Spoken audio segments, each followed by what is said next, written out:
It's November and the biggest week of the season in the SEC. Both divisions likely going to be decided on Saturday, beginning with a matchup between two of the 6 remaining unbeaten. The Tennessee Volunteers going between the hedges to face the defending champion Georgia Bulldogs. It's our SEC game of the week on CBS and potentially the game of the year in college football. It's probably more different for us to play them because everybody they play has to play them differently because of their offense. That one will likely decide the SEC East, and this one will likely decide the SEC West. Nick Saban taking the Tide to Death Valley to face Brian Kelly and the surging LSU Tigers.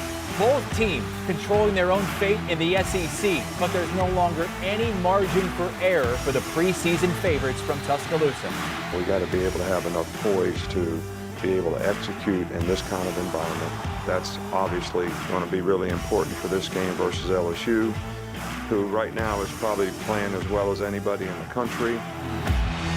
SEC fans see a path to getting 3 teams in the college football playoff.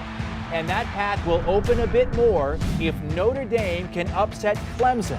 The Tigers and Irish both coming off wins over Syracuse, with Notre Dame's victory coming much easier as Marcus Freeman looks to turn a disappointing start into an inspiring finish. We obviously know we have a huge challenge ahead of us. Well-respected football program, coach, great football team that's coming into Notre Dame Stadium, and our team will be ready to roll. And there's certainly more to follow in Week 10, like Jimbo trying to snap a 4-game skid with the Gators in town. Will the unbeaten Frogs hypno-toad another opponent? Do the 3 one-loss Pac-12 contenders keep their playoff hopes alive? Find out 1 month to go. Let's kick Week 10.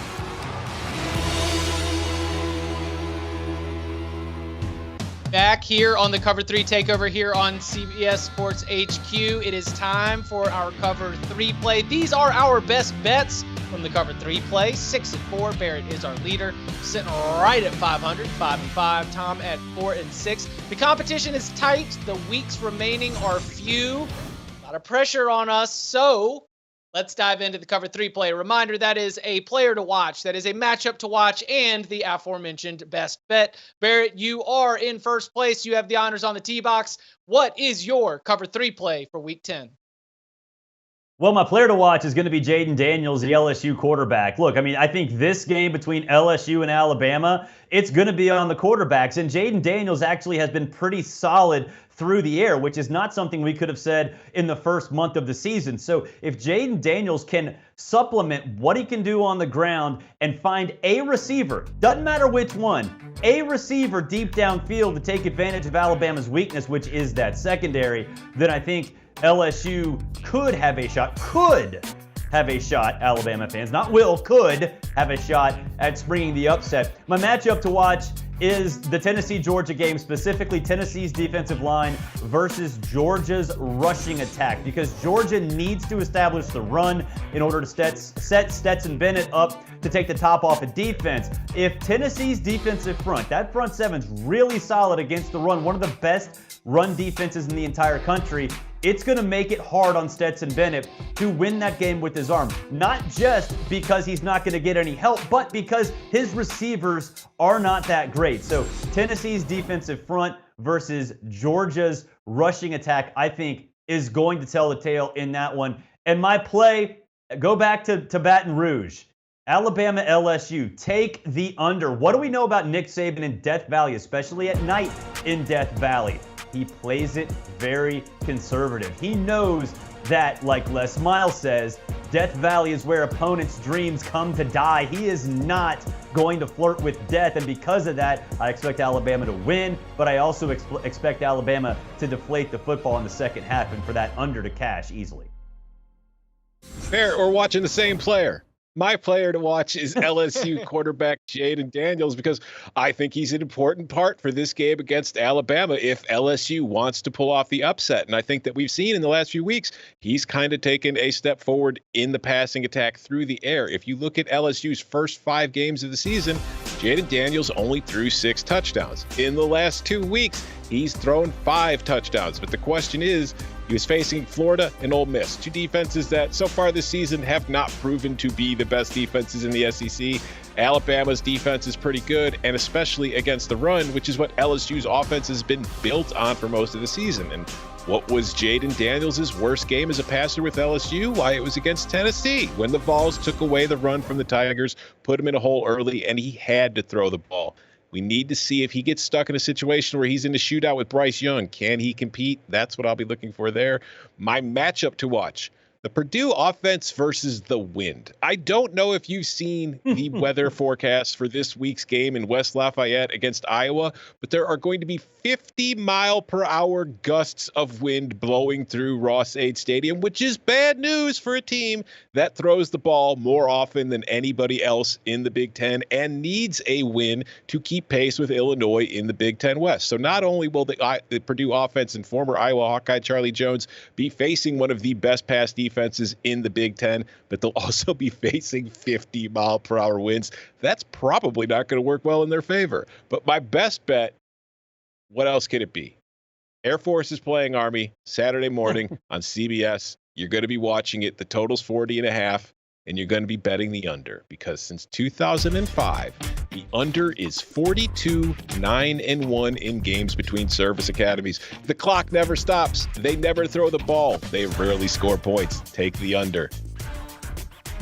So my player to watch is going to be Texas quarterback Quinn Ewers, who is coming off unquestionably the worst game of his college career. Small sample size, but still 3 interceptions in that game against Oklahoma State. 39% completion percentage in that game against Oklahoma State. His worst passer rating, his worst yards per attempt. You get it. It was his worst game. But we also know the ceiling for Quinn Ewers, and it's as one of the most electric quarterbacks in the entire country. So as Texas, who remains barely in that Big 12 title race, travels to Kansas State in what is being viewed very much as a toss-up game for both teams, Quinn Ewers needs to play much closer to his ceiling than his floor if the Longhorns are going to be able to win. So Quinn Ewers is going to be my player to watch. Seems like we all want a bite out of that LSU and Alabama apple, so I am also going to jump in on that as well. But what I'm going to look at is the Alabama offensive line against the LSU pass rush. And that doesn't just include the defensive line. We've got B.J. Ojulari. It's the linebackers as well. It's somebody like Harold Perkins coming off the edge or up the middle to create all kinds of problems for Bryce Young. Get him on the move. Get him off his spot. Because Tennessee really put a hurting on Bryce Young. They sent pass rushers after him, and they got to Bryce Young. Now, Young is very resilient. He can get out of that. But I think that seeing how Alabama handles LSU up front is going to tell us a lot about this game, because LSU was able to make Jackson Dart look very, very subpar later in that win against Ole Miss. Jackson Dart ain't the reigning Heisman Trophy winner that Bryce Young is, so I don't know if it will work as well. Alabama's offensive line against LSU's pass rush, that is what I am paying attention to.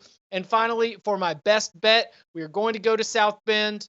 We are going to we know the sun powers the wind, but it's still going to be a little bit breezy even at night in Notre Dame Stadium, but it's the playing style. Clemson likes to kick short field goals and punt from plus territory. Marcus Freeman against an elite team likes to play not to lose by a lot.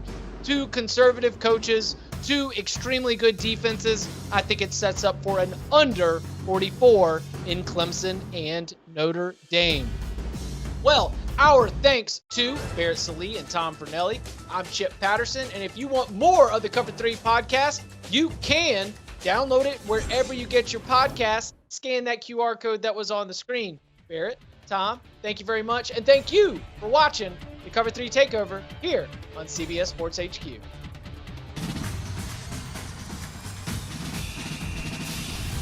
Do you want a sports network that delivers everything that matters about the game? The highlights, the picks, the instant analysis, no yelling, no fake debates, no politics. Hit the subscribe button and never miss a moment.